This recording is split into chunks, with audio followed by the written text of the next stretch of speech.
নমস্কার। আপনারা জানেন আমি গতকাল সাংবাদিকদের সাথে যখন প্রেস কনফারেন্সে বসি তখনই আমি বলেছিলাম যে গতকাল দুপুরবেলায় আমরা খবর পেয়েছিলাম যে ঘটনা কালকে ঘটেছে, খুব স্যাড, আনফর্চুনেট, দুঃখজনক, বেদনাদায়ক ঘটনা। গত পরশুদিন জাতীয় নির্বাচন কমিশন এসআইআর অ্যানাউন্স করেছে এবং তার 24 ঘন্টার মধ্যে আমরা খবর পাই যে 57 বছরের একজন পুরুষ, অবিবাহিত, তিনি আত্মঘাতী হয়েছে। এনআরসি এসআইআর এর ভয়ে তিনি নিজের প্রাণ নিজে নিয়েছে। আমি কালকেই তার পরিবারের লোকজনের সাথে যোগাযোগ করেছিলাম এবং আমাদের এখানকার যারা বুথ সভাপতি সহ জনপ্রতিনিধিরা যারা রয়েছেন, সবাই দলীয় সংগঠনের দায়িত্বে যারা রয়েছেন, সকলেই পরিবারের সাথে এসে কথা বলেছে, সাহায্যের সহযোগিতার হাত বাড়িয়েছে। একটা প্রাণ চলে গেলে তো কেউ ফিরিয়ে আনতে পারে না। একটা প্রাণ আমাদের কাছে মণিমুক্তের মতো। আমি কালকেই প্রদীপ বাবুর পরিবারের সাথে যোগাযোগ করি এবং তার যে ভাই রয়েছে তপন বাবু, তারও ওপেন হার্ট বাইপাস সার্জারি হয়েছে এবং তিনি অত্যন্ত দুর্বল। আমি গতকালও শুনেছি তিনি কয়েকবার অজ্ঞান হয়ে গেছে এবং আমি উপরে গিয়ে তার পরিবারের লোকজনের সাথে কথা বলে যেটুকু শুনেছি, জেনেছি, তিনি যেভাবে দান ধ্যান করতেন, এলাকায় তার পরিচিতি রয়েছে, নিপাট ভদ্রলোক।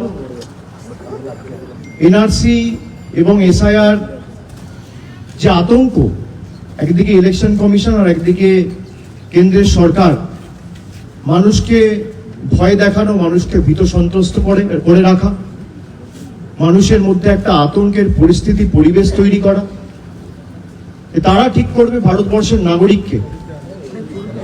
প্রদীপ বাবুর পরিবার এই পাড়ায়, এই ভূমিতে, এই মাটিতে প্রায় 40 বছরের বেশি তারা এখানে রয়েছে।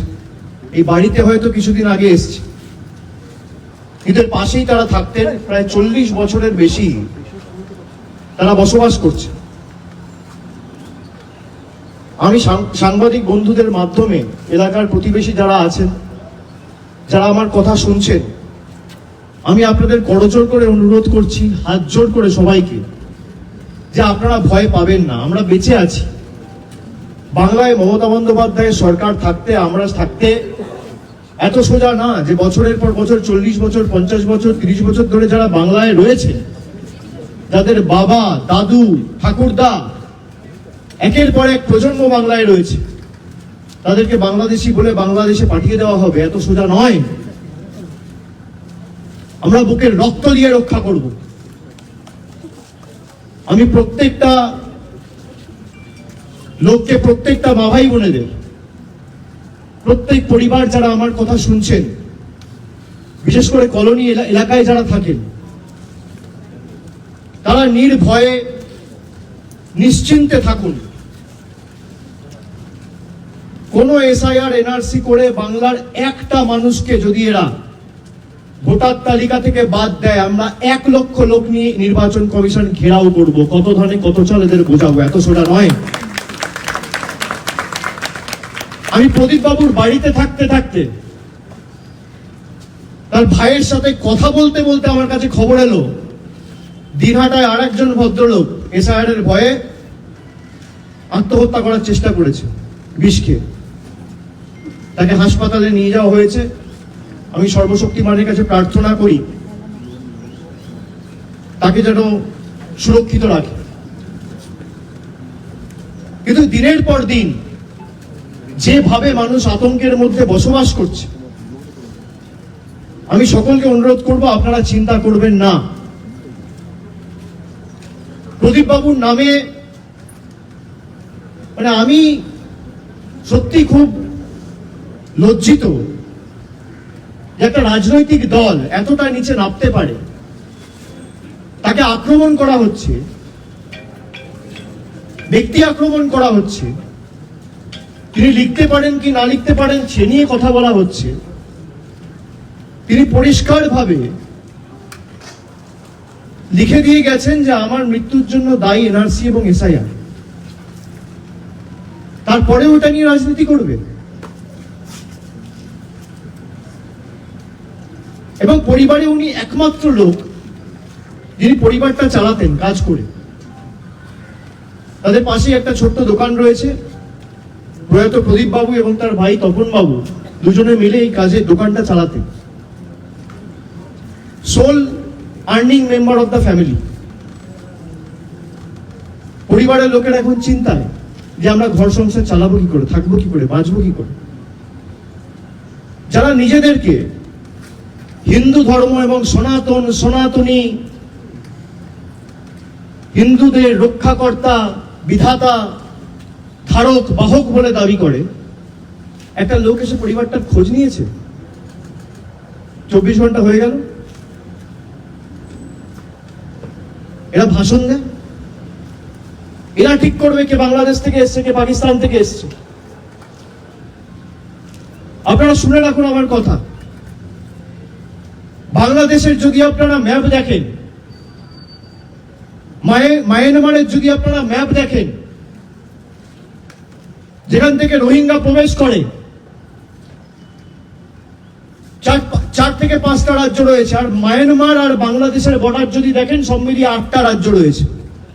একদিকে মিজোরাম রয়েছে, একদিকে নাগাল্যান্ড রয়েছে, একদিকে মণিপুর রয়েছে, উপরে অরুণাচল প্রদেশ রয়েছে, তার নিচে মেঘালয় রয়েছে, আসাম রয়েছে, একদিকে ত্রিপুরা রয়েছে, আর একদম পশ্চিমে রয়েছে বাংলা।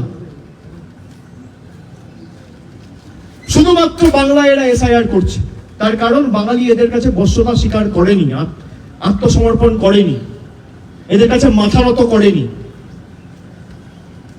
আমি আপনাদের সকলকে আশ্বস্ত করে দিয়ে যাচ্ছি, এর বদলা সারা বাংলার একটাই এখন স্বর, জাস্টিস ফর প্রদীপ কর। এবং যাদের জন্য তিনি আত্মঘাতী হয়েছে, তাদেরকে জেলে আগামী দিন তৃণমূল কংগ্রেস পাঠাবে। তার জন্য যত লড়াই লড়তে হোক আমরা লড়ব। আমরা গরিব মানুষের 100 দিনের কাজের জন্য যেভাবে লড়াই করে 2 বছর ধরে, গত 2 দিন আগে সুপ্রিম কোর্ট অর্ডার দিয়েছে, সেখানে 2,58,00,000 গরিব মানুষের জয় হয়েছে। কেন্দ্র সরকার ভাবছে কি, যখন ইচ্ছা, যাকে ইচ্ছা আমি বাংলাদেশি ঘোষণা করে দেবো, যাকে ইচ্ছা আমি রোহিঙ্গা ঘোষণা করে দেবো। জ্ঞানেশ কুমারের বাবার নাম আছে ভোটার লিস্টে, ডকুমেন্ট দেখাতে পারবে? অমিত শাহর বাবার জন্মের সার্টিফিকেট দেখাতে পারবে? প্রধানমন্ত্রী থেকে শুরু করে ক্যাবিনেটে যারা মন্ত্রী রয়েছে, স্বাস্থ্যমন্ত্রী, প্রতিরক্ষা মন্ত্রী, শিক্ষামন্ত্রী, অর্থমন্ত্রী, রেলমন্ত্রী, তার বাবার ঠাকুরদার জন্মের সার্টিফিকেট দেখাতে পারবে? যারা ইলেকশন কমিশনে কাজ করেন দেখাতে পারবেন? স্থানীয় যারা বিজেপির নেতারা যদি এখানে ঢোকেন, ঘিরে ধরবেন এদেরকে, বলবে বাবা ঠাকুরদার সার্টিফিকেট নিয়ে আয়, তারপর প্রচার করতে আসবে। বাবা ঠাকুরদার সার্টিফিকেট নিয়ে আয়, তারপর প্রচার করতে আসবি। বেঁধে রাখবেন, বেঁধে রাখবেন গাছে, পোস্টে বেঁধে রাখবেন, হাত তুলবেন না। আমরা শান্তিতে বিশ্বাস করি। বলবেন সার্টিফিকেট নিয়ে আয়, তারপর তো দড়ি খুলবো। যা, তোর বাবার সার্টিফিকেট, বাবার বার্থ সার্টিফিকেট, তোর দাদুর বার্থ সার্টিফিকেট, তোর ঠাকুরদার বার্থ সার্টিফিকেট, আর তোর দিদিমার বার্থ সার্টিফিকেট। তোর অমিত শাহ, মোদী সরকার যে আমাদের থেকে সার্টিফিকেট চেয়েছে, আগে তোরা সেই সার্টিফিকেট মানুষকে দেখা, তারপর কাগজ চাইবি মানুষের থেকে।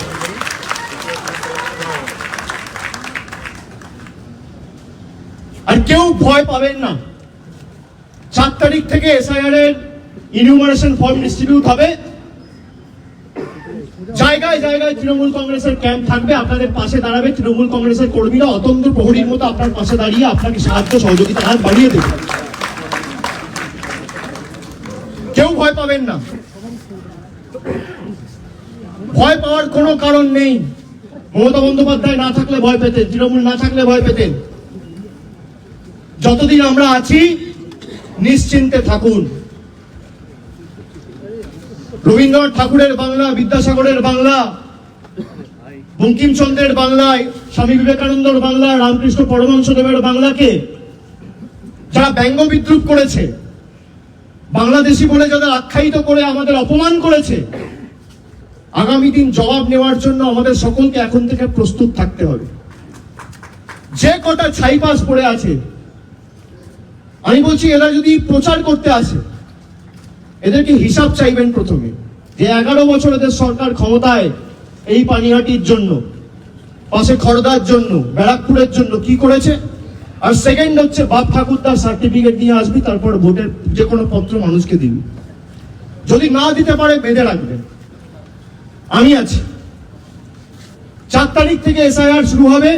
4 তারিখ থেকে 1 মাস যতদিন ফর্ম বিলি হবে আমি রাস্তায় থাকবো। আমি আপনাদের কাছে এসে দাঁড়াবো, চিন্তা করবেন না।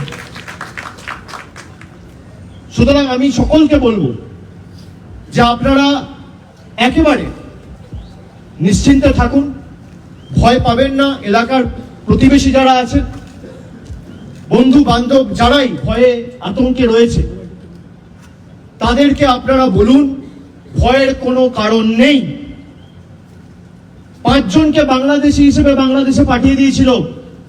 আমরা আইনি লড়াই লড়ে তাদেরকে হাইকোর্টে লড়াই করে হাইকোর্ট ঘোষণা করেছে এরা বাংলাদেশি নয়, এদেরকে ভারতে ফিরিয়ে আনতে হবে। আমরা তাদের নিয়ে আসার ব্যবস্থা করছি। অত সোজা নয়। আজকে যারা ধর্ম নিয়ে রাজনীতি করে, ধর্ম নিয়ে কোনোদিন রাজনীতি করা উচিত? কর্মসংস্থান, শিক্ষা, রাস্তা ঘাট, জল, পানীয় জল, পরিকাঠামোগত উন্নয়ন, school college, medical college, ITI, একটা সরকারের কাজ কি? উন্নয়নের যে প্যারামিটার রয়েছে আপনি সেই নিয়ে তর্ক করুন না, তথ্য পরিসংখ্যানের মাধ্যমে আসুন। আমাদের সরকার 14 বছর ক্ষমতায়, আপনাদের সরকার কেন্দ্রে 11 বছর ক্ষমতায়। আমি তো বলেছি বিজেপি নেতাদের, সনাতনী, আরে সনাতন ধর্মের রক্ষাকর্তা শ্রীকৃষ্ণ হতে পারে, প্রভুরাম হতে পারে, মা দুর্গা হতে পারে, মা কালী হতে পারে। সনাতন ধর্মের রক্ষাকর্তা বিজেপির নেতারা, যারা ভোটে দাঁড়িয়েছে তাদের বাবা ঠাকুরদাদের সার্টিফিকেট আছে। কেউ ভয় থাকবেন না। আমি হাত জোড় করে আরেকবার সবাইকে অনুরোধ করছি, আমার কথা যারা শুনছেন, আপনাদের কোনো রকম কোনো অসুবিধা হলে স্থানীয় জনপ্রতিনিধি, প্রশাসনের বিডিও অফিস বা প্রশাসনের পঞ্চায়েতের অফিস বা শহর এলাকায় কাউন্সিলর, মিউনিসিপ্যালিটি বা তৃণমূল কংগ্রেসের যদি কেউ ওয়ার্ড প্রেসিডেন্ট বা পঞ্চায়েতের স্তরে দলীয় দায়িত্বে থাকে, তাদের সাথে যোগাযোগ করুন। আপনাদের পাশে আমরা আছি। আজকে আমরা যদি আগে থেকে জানতাম, আমরা প্রদীপ বাবুকে হয়তো বাঁচাতে পারতাম। তার পরিবারের কেউ জানেই না, কারোর সাথে তিনি আলোচনাই করেন। এসআইআর ঘটনা, এসআইআর অ্যানাউন্স হওয়ার পর তিনি রুমে চলে গেছেন, পরের দিন রুম খুলে দেখছে তার মৃতদেহ। এটা কাকতালীয় নয়। আজকে যে দিনহাটায় ঘটনা ঘটলো, এটা কি কাকতালীয়? গত 2-3 মাস আগে আপনারা দেখেছেন কলকাতায় রিজেন্ট পার্কে, নেতাজি নগরে 2 জন আত্মহত্যা করেছে। এসআইআর ঘোষণা হওয়ার পর থেকে এদের মৃত্যুর জন্য একমাত্র দায়ী হচ্ছে অমিত শাহ আর জ্ঞানেশ কুমার। আমি আবার বলছি দ্ব্যর্থহীন ভাষায়, বিজেপি ভাবছে ইডি আর ইলেকশন কমিশনকে লাগিয়ে আমাদের টাইট করবে। তোমাদের বুকের পাটা থাকলে বাংলার মানুষের গায়ে হাত দিয়ে দেখিও। এই ভদ্রলোককে পাঠানো হয়েছে জাতীয় নির্বাচন কমিশনে, যাতে ভোটার আর ভোট দিতে না পারে। আগে মানুষ ভোট দিয়ে সরকার নির্বাচিত করত, এখন সরকার পছন্দের ভোটার বেছে নিচ্ছে। আপনারা ভাবুন কি পরিস্থিতি দেশে। জ্ঞানেশ কুমারের মেয়ে ইন্ডিয়ান অ্যাডমিনিস্ট্রেটিভ সার্ভিসে চাকরি করে। এসআইআর ঘোষণা হওয়ার পরে তাকে নয়ডার জেলা শাসক করে দায়িত্বে বসানো হয়েছে। জ্ঞানেশ কুমার মানে জাতীয় নির্বাচন কমিশনের মুখ্য নির্বাচন কমিশনের আধিকারিক। তার যে জামাই মনীষ বানসাল, তাকে সাহারানপুরে ডিএম করে এসআইআর অ্যানাউন্স হওয়ার একদিন পরে দায়িত্ব দিয়ে পাঠানো হয়েছে। এটা কাকতালীয় না কোইন্সিডেন্স? বিজেপি এতটাই ভীতসন্ত্রস্ত যে মানুষকে আর ভোটাধিকার প্রয়োগ করতে দিতে এরা চায় না। আর আমরাও সুনিশ্চিত করব যে আপনি একটা মানুষের মৌলিক অধিকার আপনি কাটতে পারবেন না। আপনার যত ক্ষমতা আছে আপনি CBI, ED, election commission, paramilitary force, high court, supreme court, media, income tax, SFIO, paramilitary force সব লাগান।